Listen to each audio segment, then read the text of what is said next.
Logo a seguir, os soldados do governador, levando Jesus para o pretório,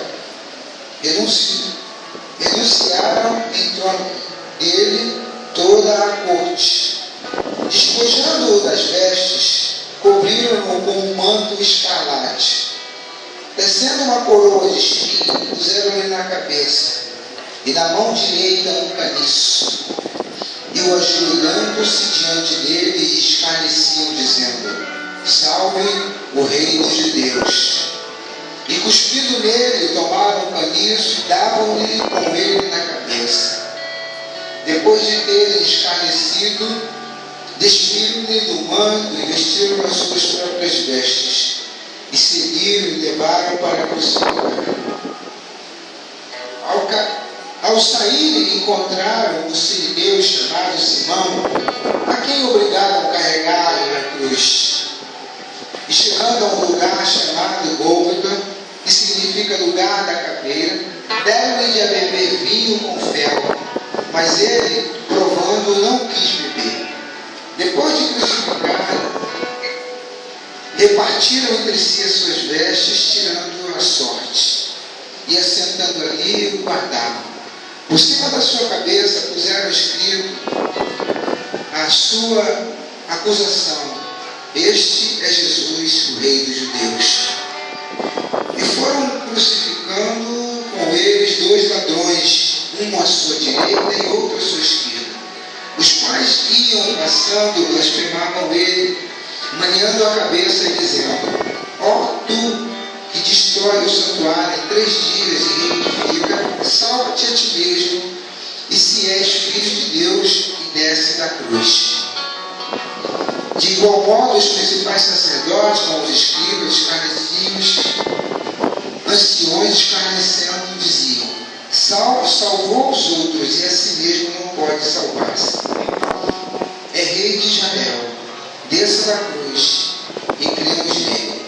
Confiou em Deus, pois venha livrar agora, se de fato lhe quer bem, porque disse: sou filho de Deus.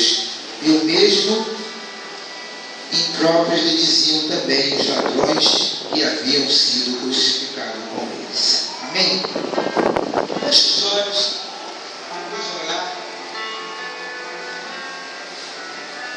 Vamos orar, pessoas. Meu Deus e meu Pai, em nome de Jesus, nessa noite nós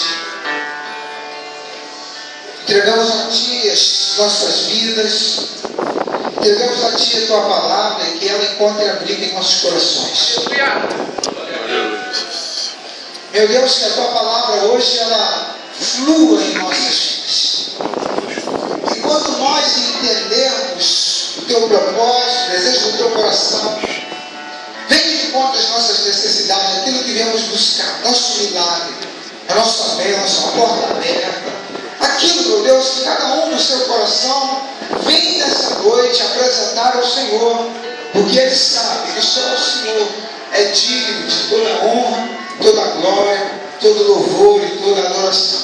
Aleluia. Por isso, meu Deus, nessa noite, fala conosco, toca em nós, para que nós possamos verdadeiramente declarar que só Jesus Cristo é o Senhor das nossas vidas. Aleluia! Assim eu oro e agradeço no nome de Jesus. Podeis assentar aplaudindo ao Senhor.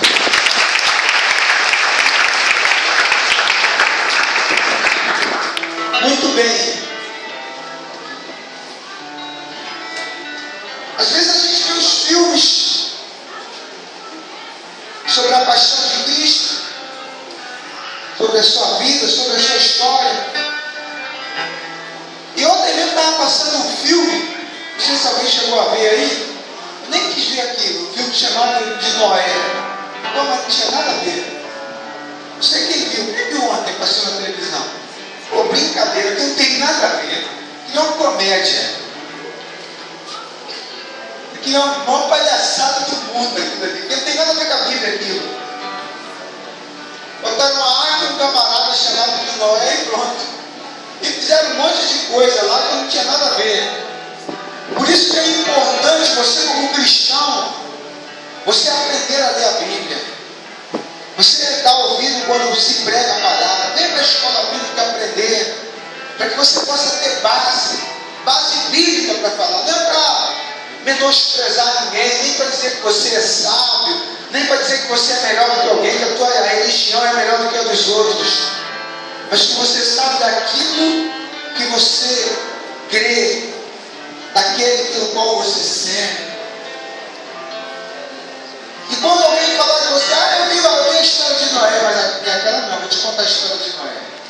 É aquela lá. Quando você lê a história de Jesus, você quer ver o filme? Veja, é mesmo. Mas você seja crítico, analise, pense, compare, para que depois você não esteja falando daquilo que você viu lá no filme. Porque aqueles caras que falam de respeito lá não tem nada a ver com Jesus, não, só estão querendo ganhar dinheiro. Quem tem a ver com Jesus é você, ali é só para vender. Ali é só para o cara ganhar um troféu, um Oscar. Ali é para o cara adquirir bens. Mas a história conta aqui que Jesus ele andou nos seus 3 anos de ministério. Vou tentar ser rápido. Hoje eu estou com bastante tempo. Então não posso ser tão rápido assim, né? Eu olhei a hora agora lá, o relógio está parado. Não, isso que estou com bastante tempo. Aleluia. Bem, é verdade que Deus escolheu Maria e por meio do Espírito Santo gerou Jesus. O Filho de Deus foi gerado no ventre de uma mulher. Mas como? O Espírito Santo pegou uma semente e colocou lá dentro, assim, ó. Dentro do ventre dela e falou: essa semente aí veio do céu, é de Deus. Não é comumente como é gerado as crianças, os filhos, como eu e você, como gerado. Relação entre homem e mulher. Não é assim. Jesus foi gerado, menino, foi apresentado. Diz a Bíblia que nesse período da última aparição de Jesus, quando ainda adolescente, que ele ficou no templo ensinando lá, os mestres ficaram abismados pela sabedoria do menino. Quando o pai e a mãe dele procurou ele, pensou que ele estava no meio do povo, ele estava lá no templo ensinando os discípulos, os mestres, falando das coisas de Deus. E os camaradas ficaram abismados, porque os caras eram mestres. E os camaradas não sabiam do que ele estava falando. Estava contando as histórias dos profetas, contando as histórias da fundação da terra. Os camaradas ficaram: meu Deus, como esse garoto é inteligente.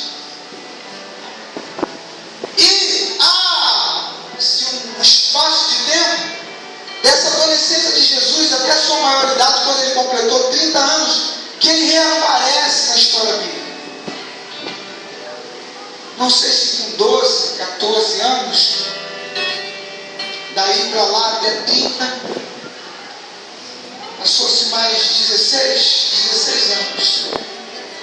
Esse período de 16 anos, Jesus não apareceu, ou 18 anos, 12 ou 14. E tem um estudioso judeu, ele diz que nesse período cristão, quando os meninos, todo menino judeu até hoje, ele é levado, por exemplo, a ser sabatinado para saber, ele é levado aos mestres, para que os mestres possam, vou dizer assim, entrevistá-lo para saber se ele conhece das coisas do Senhor, para que aquele que tiver um bom conhecimento e ele passar por aquela sabatina, ele é separado para ser sumo sacerdote. Para ser sacerdote, depois chegar lá. Quando isso é um estudioso diz, eu acredito nisso também. Isso já é história. Diz que quando eles viram o menino falando daquele jeito, depois procuraram José e Maria para dizer: esse menino aí, ele precisa ficar aqui para aprender, porque esse menino ele tem todo o chamado. E nós abrimos ele e passou todos os testes. E para a família, que os meninos, todo menino fazia esse teste, estudava a Bíblia, eles estudam até hoje. Estudam a Bíblia para saber, a Bíblia não, estudam o Torá, que é o Antigo Testamento, para saber de toda aquela história, vão ser